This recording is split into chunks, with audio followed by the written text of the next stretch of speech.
Hi, I'm Melissa from Northline Express, and today I'm going to talk to you about how you can season your new cast iron kettle or steamer.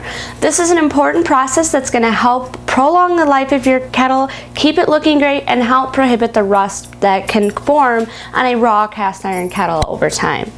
Now, there are different types of cast iron kettles out there. These are both cast iron constructed kettles, but one of them is going to need the curing process or the seasoning process that I'm going to go over with you today, and the other one doesn't require it. Now, this is the steamer I was talking about that's not going to require it. This steamer is completely constructed of cast iron, but it has a porcelain enamel finish on the outside of the steamer. So this one isn't going to need to be seasoned in the process I'm talking about today, because it's already got that finish that's going to help prohibit that rust. Now, this particular kettle right here, this is a raw cast iron kettle. It has no coating on it, and this one, yes, it's going to work great, but if you let it set over time and using the water like it's supposed to, it's going to turn rusty and it's not going to look as great. So with a few simple steps today, I'm going to walk you through how you can cure this cast iron kettle and you can keep it looking great for years to come. You will need a couple things. You'll need some common household dish soap, a roll of paper towels, the more absorbent kind the better, and then some vegetable oil as well. And of course, you're going to need a sink and you're going to need an oven also. I'm going to set these things aside and then we'll get started. Now, the first step in curing your cast iron kettle or steamer is going to be to wash it thoroughly with soap and water. It's best to do it if it's a new steamer because it's going to have no residue built up on the inside. But if you do have residue built up on the inside from one that's been used, make sure you give it a good thorough wash with something like CLR that's going to help remove those chemicals inside, or even a good vinegar wash sometimes does it as well. Now, I've already got mine washed and dried, so I'm just going to finish the drying process. But while I'm waiting for this to dry, I'm going to get my oven preheated because you know that always takes a little bit of time. We're going to want to preheat our oven to 350 degrees. Okay, so my oven's preheating. Now, as you can see, that my kettle has a handle, so this doesn't necessarily need to be cured because it's metal. So if it's possible, go ahead and try and take your kettle as much apart as you can.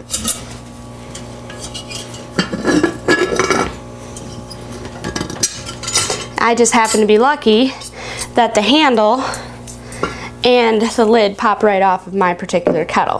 But it's important, if you can, take it apart, to get it as apart as you can, because you're going to want to make sure that on this kettle or your steamer, whichever way you're using, you're going to be able to get the entire outside of the kettle, the top, the bottom, as well as the inside and inside the spout. And I'm going to go over and show you how easy it can be. Now, just for cleanliness sake, I like to take a rag for this part and set it down underneath the area that I'm working with. Just helps me keep the cleanup process a little easier and keeps the oil off of everything else that I'm working around. Now, I said to use absorbent paper towel, and that's just because we're actually going to apply the thin layer of vegetable oil. Using the more absorbent paper towel is going to help a lot because it's going to keep that oil absorbed in here and allow you to place a more thin layer of oil onto your kettle. We don't want it to be too thick. If you get it too thick and too drippy, not only are you going to have a real mess in your oven, but it's also it's not going to work as well. It requires a very thin layer. So I'm going to go ahead and get my oil ready. And I just like to pour it into a measuring cup. Just makes it a nice area to dip into. And again, I'm not going to pour very much because we don't need very much. So the first step, just take your kettle, grab your first piece of paper towel, and get a little bit on there, and then start applying it until you got an even, thin coating on your entire kettle or steamer. And I know applying this all over it just like this can be a tedious process, but it is important to make sure that you get all the nooks and crannies of your kettle or steamer, because it again is designed for rust protection. So, I mean, the rust will be removable. If you have an older kettle that has some rust on it anyway, you can easily do the same process with it. You just have to first take some mild sandpaper and sand that rust off first, then start with the washing process and the oiling process. But it's so much easier in the beginning just to do it right the first time and do a good job with it, and then you don't have to worry about it as much. Now, I chose to show you with the kettle today because I wanted to show you one thing that's important. As important as it is to get the inside of your kettle, it's also important to get the inside of the spout.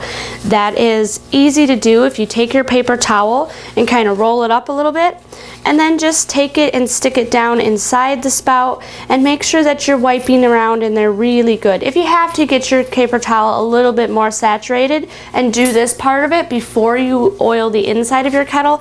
That way any excess that may drip off the paper towel, you can wipe around in the inside and use it for the inside of your kettle.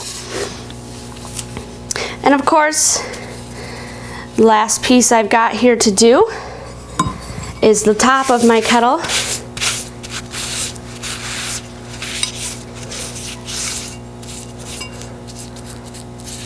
And we're again just going to apply that thin layer, make sure we cover everywhere, and then I'm going to flip it over and do the underneath of it as well.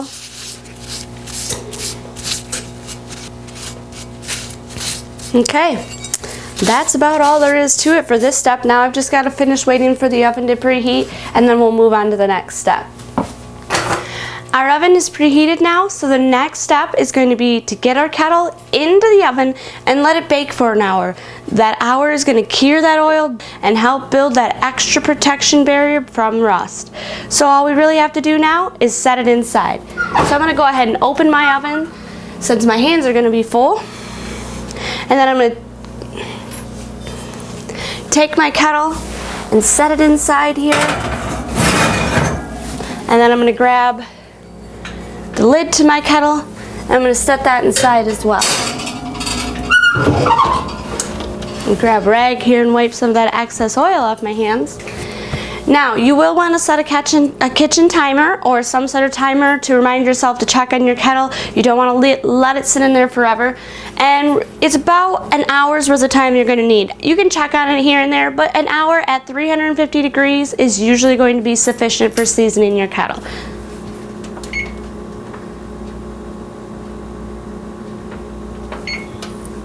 So that's all there really is to it. We'll check back in again when this is all finished, and I'll show you the finished product, and we'll put my kettle to use. Okay, our time is up. It's been an hour. We've cooked our kettle for an hour. So now what I need to do is get it out of the oven, and I've got some hot pads laid out here on top of my stove, and it's going to need to cool. So I'm going to go ahead and grab our kettle out of the oven. Grab another hot pad here, more than one.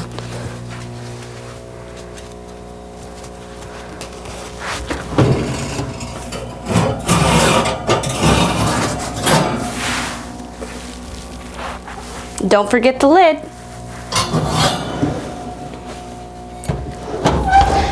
Now, one thing I did forget to mention earlier in the video is that you will see some smoke coming off of your kettle, and it may smoke while you're cooking your kettle as well, and that's because of the oil. It's burning off. It's supposed to do that. So one good thing to do to that will be to flip on an oven fan or open a window. Make sure your kitchen is ventilated well. Well, that's all there is to it, guys. We've got our kettle cured. All we had to do was baste it with some vegetable oil, let it cook in the oven at 350 degrees for about an hour, and now let it cool. So that's really all there is to it, and it was well worth the effort, meaning that this beautiful cast iron kettle is going to maintain its good looks, and it's not just going to turn into a rusty eyesore on top of my wood stove, and it's going to help it be functional as well.